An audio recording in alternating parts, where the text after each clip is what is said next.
Sebuah studi naratif. Ini adalah kisah tentang seorang siswa imigran Tionghoa bernama Ai Mei Zhang, seorang siswi kelas 7 dan 8 di Bay Street School, Toronto, Kanada. Ai Mei dipilih oleh peneliti untuk diteliti karena ia dapat memberikan wawasan tentang bagaimana identitas etnis dibentuk oleh harapan dari sekolah dan gurunya, teman-teman sekelasnya, serta keluarganya di rumah. Aimee menceritakan berbagai kisah tentang kejadian-kejadian spesifik dalam hidupnya. Dan penulis menyusun artikel naratifnya berdasarkan kisah-kisah tersebut serta hasil observasi di kelasnya. Peneliti juga melakukan wawancara dengan Aimee dan siswa-siswa lainnya, mencatat catatan lapangan secara mendalam serta berpartisipasi aktif dalam kegiatan sekolah Aimee, makan malam keluarga, dan percakapan di kelas antara Aimee dengan teman-temannya. Minat utama penelitian adalah mengeksplorasi kisah-kisah yang sering bertentangan yang muncul selama proses pengumpulan data. Berdasarkan analisis tematik terhadap data tersebut, penulis memaparkan beberapa kisah yang saling bertentangan, yaitu ketegangan dalam pertemanan karena Aimee menyembunyikan bahasa ibunya di sekolah atau bahasa Mandarin sebab bahasa tersebut dianggap menghambat penerimaan bahasa Inggris yang baik. Kemudian tekanan menggunakan bahasa Mandarin di sekolah dan di sisi lain menggunakan bahasa ibu di rumah bersama keluarganya. Berbagai pengaruh yang saling bertentangan antara harapan orang tua terhadap perilaku dan harapan teman sebaya di sekolah, serta konflik antara kebutuhan keluarga yang mengharuskan Aimee memandu bisnis keluarga dan harapan guru agar ia menyelesaikan pekerjaan rumah, belajar untuk ujian, dan mengerjakan tugas-tugas sekolah. Nah, sebagai elemen terakhir dari temuan ini, penulis merefleksikan pengalamannya dalam melakukan penelitian, serta bagaimana berbagai peristiwa yang diikutnya membentuk pemahamannya, serta bagaimana kesempatan untuk membangun kepercayaan muncul, bagaimana hubungan antara dirinya dan Aimee dinegosiasikan, serta bagaimana ia mengembangkan rasa kepedulian dan advokasi terhadap siswa muda tersebut. Pada akhirnya peneliti ini memberikan kontribusi terhadap pemahaman tentang tantangan yang dihadapi oleh siswa imigran atau siswa dari kelompok minoritas, mengenai pertemuan harapan yang saling berpotongan antara siswa, guru, ayah, dan orang tua, serta bagaimana nilai-nilai individu dalam komunitas dibentuk oleh interaksi tersebut. Dalam konteks yang lebih luas, penelitian ini memberikan pemahaman bagi guru dan administrator yang bekerja dengan populasi siswa yang beragam, serta menjadi contoh dari narasi berbasis kehidupan atau life-based literary naratif sebagaimana dikemukakan oleh Chan. Nah, artikel ini jelas menampilkan ciri utama dari sebuah studi naratif sebagaimana diperkenalkan, yaitu yang pertama adalah peneliti mengumpulkan kisah dari satu individu, yaitu seorang siswa imigran Tionghoa bernama Aimee Zhang.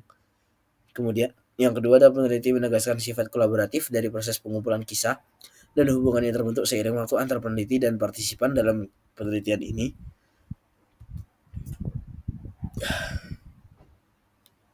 Kemudian yang ketiga adalah peneliti memilih untuk memfokuskan studinya pada pengalaman individu, khususnya mengenai identitas budaya siswa tersebut dan bagaimana orang tua, teman sebaya, serta guru berperan dalam membentuk identitas tersebut. Peneliti membangun dasar bukti untuk mengeksplorasi identitas budaya ini melalui berbagai bentuk data seperti observasi pribadi, wawancara, catatan lapangan, serta partisipasi dalam berbagai acara. Kemudian selanjutnya ada peneliti mengumpulkan data selama kurun waktu yang panjang, yakni dari musim gugur tahun 2001 hingga Juni 2003, sehingga terdapat banyak kesempatan untuk menelaah perkembangan peristiwa dari waktu ke waktu. Namun narasi tersebut tidak disusun untuk melaporkan urutan kronologis tema, sehingga ketika pembaca membaca laporan ini, sulit untuk menentukan apakah suatu tema, misalnya menyembunyikan bahasa ibu saat orientasi siswa baru, terjadi sebelum atau sesudah tema lainnya, misalkan percakapan waktu makan yang melibatkan bahasa Mandarin di sekolah dan bahasa Fuzhou di rumah. Peneliti menggunakan analisis tematik untuk melaporkan apa yang terjadi pada siswa tersebut, orang tuanya, dan sekolahnya. Peneliti menyoroti ketegangan spesifik yang muncul dalam setiap tema, misalkan ketegangan antara penggunaan bahasa Mandarin dan Fuzhou di rumah. Namun keseluruhan narasi tidak menunjukkan adanya titik balik atau momen pencerahan tertentu dalam adu cerita. Kemudian yang terakhir, peneliti membahas tempat atau konteks, yaitu by Strait School sebagai tempat sebagian besar peristiwa yang dilaporkan dalam narasi tersebut terjadi.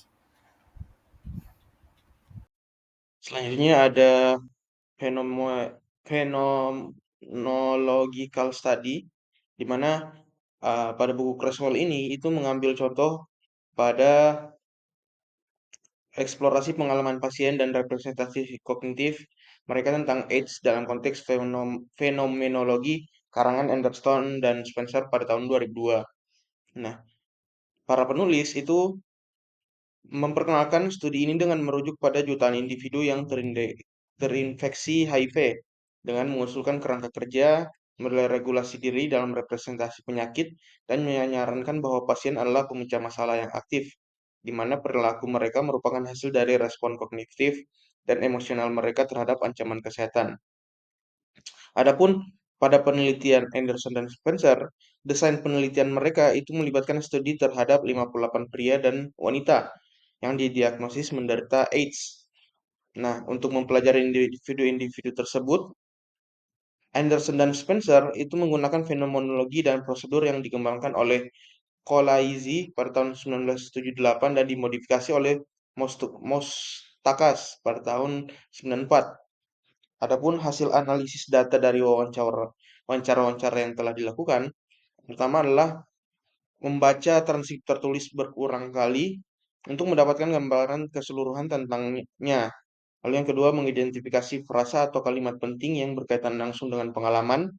Lalu yang ketiga, menyusun makna dan mengelompokkannya ke dalam tema-tema yang umum di semua transkrip peserta.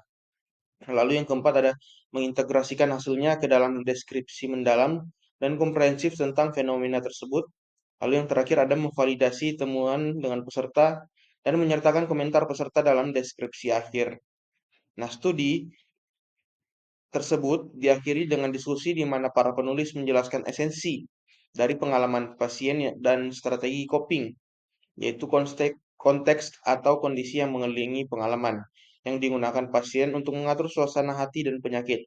Akhirnya, para penulis membandingkan 11 tema mereka dengan hasil yang dilaporkan oleh penulis lain dalam literatur, dan mereka mendiskusikan implikasi bagi perawatan serta pertanyaan untuk penelitian di masa depan. Nah, adapun beberapa aspek yang menggambarkan studi fenomenologis, yang pertama adalah sebuah fenomena, yaitu representasi kognitif atau gambaran AIDS oleh pasien diteliti dalam studi ini. Lalu yang kedua, pengumpulan data yang ketat dengan sekelompok individu melalui 58 wawancara dan penggunaan gambar yang dibuat oleh pasien digunakan. Lalu yang ketiga, para penulis hanya sekilas menyebutkan ide-ide filosofis di balik fenomenologi. Mereka merujuk pada penangguhan pengalaman pribadi mereka dan kebutuhan mereka untuk mengeksplorasi pengalaman hidup daripada mencari penjelasan teoritis. Lalu yang keempat, para peneliti membahas bracketing dalam studi ini. Secara khusus, mereka menyatakan bahwa pewawancara adalah penyedia layanan kesehatan dan peneliti bagi orang dengan HIV/AIDS, sehingga penting bagi pewawancara untuk mengakui dan berusaha menunda pengalaman-pengalaman tersebut. Lalu yang kelima, pengumpulan data terdiri dari 58 wawancara yang dilakukan selama 18 bulan di 3 lokasi yang didedikasikan untuk orang-orang HIV/AIDS, sebuah klinik berbasis rumah sakit, fasilitas perawatan jangka panjang, dan tempat tinggal. Lalu yang keenam, penggunaan prosedur analis data sistematis terhadap pernyataan penting, makna, tema, dan deskripsi komprehensif esensi fenomena mengikuti prosedur yang direkomendasikan oleh Moustakas. Lalu yang ketujuh, penyertaan tabel yang menggambarkan pernyataan signifikan, makna, dan klaster tema menunjukkan bagaimana para penulis bekerja dari data mentah hingga deskripsi komprehensif esensi studi dalam bagian pembahasan akhir. Lalu yang terakhir adalah studi ini diakhiri dengan menggambarkan esensi pengalaman bagi 58 pasien dan konteks di mana mereka mengalami AIDS. Baik, selanjutnya yaitu grounded theory study. Studi teori yang berakar ini bertujuan untuk mengembangkan teori tentang proses perilaku perempuan Afrika Amerika yang menjelaskan jalur-jalur yang menghubungkan faktor-faktor kunci dalam integrasi aktivitas fisik ke dalam gaya hidup mereka. Studi ini didasarkan pada masalah bahwa aktivitas fisik menjadi perhatian khusus bagi kelompok tertentu, seperti perempuan Afrika Amerika yang tetap sangat kurang aktif. Untuk tujuan ini, para peneliti memilih teori dasar karena kurangnya pengetahuan mengenai faktor-faktor spesifik dan hubungan yang membentuk proses evaluasi perilaku aktivitas fisik. Studi ini memenuhi banyak ciri khas dari studi teori yang didasarkan pada data. Yang pertama, fokus utamanya adalah memahami proses perilaku dan model teoritis yang diusulkan mengidentifikasi 3 fase utama dalam proses tersebut. Selanjutnya, yang kedua, sebuah teori muncul untuk mengusulkan kerangka evolusi aktivitas fisik bagi wanita Afrika Amerika dalam studi ini. Selanjutnya, para peneliti tidak secara khusus menyebutkan pencatatan ide-ide mereka saat mewawancarai wanita-wanita tersebut dan menganalisis data. Selanjutnya, yang keempat, bentuk pengumpulan data mereka konsisten dengan banyak studi teori dasar. Yang kelima dan yang terakhir, para peneliti menggunakan pendekatan terstruktur dalam analisis data teori dasar menggunakan pendekatan Strauss dan Corbin 1998 dalam pengkodean kategori dan mengembangkan model teoritis yang mencakup konteks dan kondisi.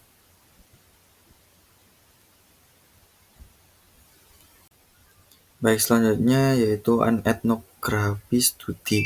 Sebagai yang merekonseptualisasi resistensi terhadap oposisi, etnografi ini menganalisis bagaimana anggota kelompok subkultural mengekspresikan oposisi secara individu sebagai reaksi terhadap subkultural lainnya daripada melawan budaya dewa yang ambigu. Penulis menggunakan metode etnografi dalam pengumpulan data, termasuk berpartisipasi dalam gerakan tersebut selama 14 tahun. Dalam gerakan tersebut dan menghadiri lebih dari 250 konser musik, mewawancarai 28 pria dan wanita, serta mengumpulkan dokumen dari sumber-sumber seperti artikel koran, lirik lagu, halaman World Wide Web, dan majalah SXE. Etnografi Handler dengan baik menggambarkan kedua unsur inti dari studi etnografi dan aspek-aspek etnografi kritis. Yang pertama, etnografi ini merupakan studi tentang kelompok yang berbagi budaya dan nilai-nilai inti serta keyakinan anggotanya. Yang kedua, penulis pertama-tama menggambarkan kelompok tersebut berdasarkan gagasan anggotanya, kemudian menguraikan 5 tema tentang perilaku kelompok tersebut, dan berakhir dengan tingkat abstraksi yang lebih luas di luar tema-tema tersebut untuk menyarankan bagaimana subkultural tersebut berfungsi. Yang ketiga, sesuai dengan etnografi kritis, penulis menggunakan teori resistensi terhadap oposisi oleh kelompok pemuda kontrabudaya untuk menjelaskan bagaimana kelompok tersebut berfungsi. Yang kelima, penulis menempatkan dirinya dengan menggambarkan keterlibatannya dalam subkultural dan perannya sebagai pengamat partisipan kelompok selama bertahun-tahun. Dan yang terakhir, dari data emik dan catatan lapangan peneliti, data etika terbentuklah interpretasi budaya mengenai cara kerja kelompok tersebut. Baik, selanjutnya yaitu memasuki pada subbab case study.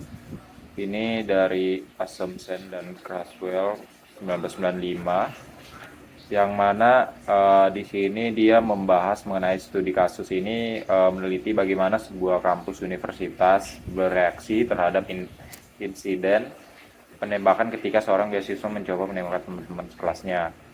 Nah, dari salah satu kasus ini, para peneliti ini mengumpulkan data melalui wawancara, observasi, dokumen, dan rekaman video untuk memahami situasi secara rinci.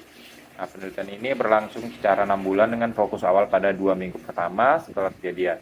Nah, dari hasil data, peneliti ini menemukan tema-tema seperti ketakutan, penyangkalan, keselamatan, dan perencanaan.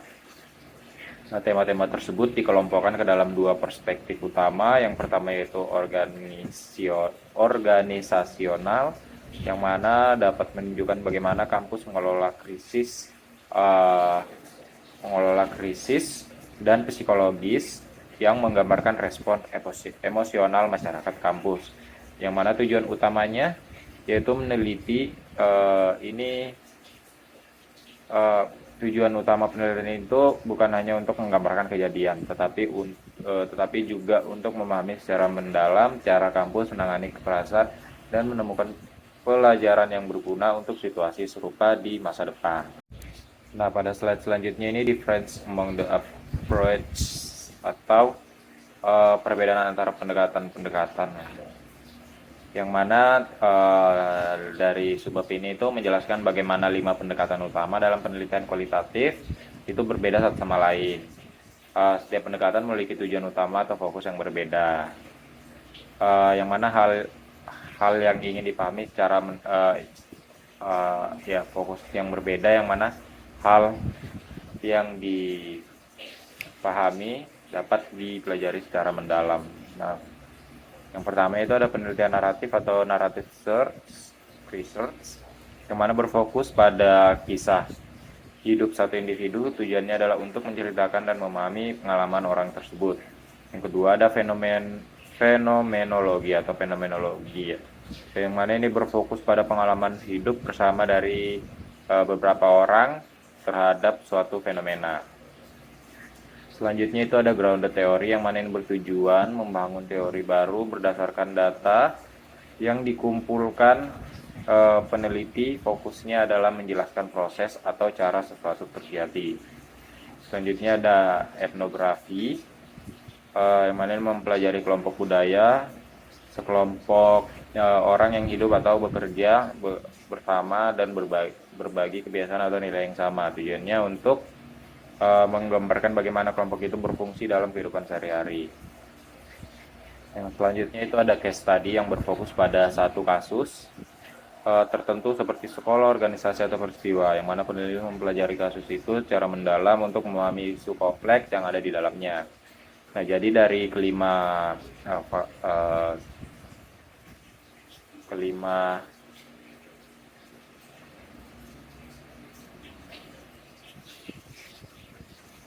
pendekatan utama dalam penelitian tersebut itu diantaranya pendekatan tadi terletak pada apa yang diteliti, bagaimana cara memahami pengalaman manusia. Seperti penelitian naratif itu menyoroti individu, fenomenologi menyoroti pengalaman bersama, grounded teori membangun teori, etnografi menilai budaya, dan studi kasus mendalami satu kasus secara rinci. Gitu.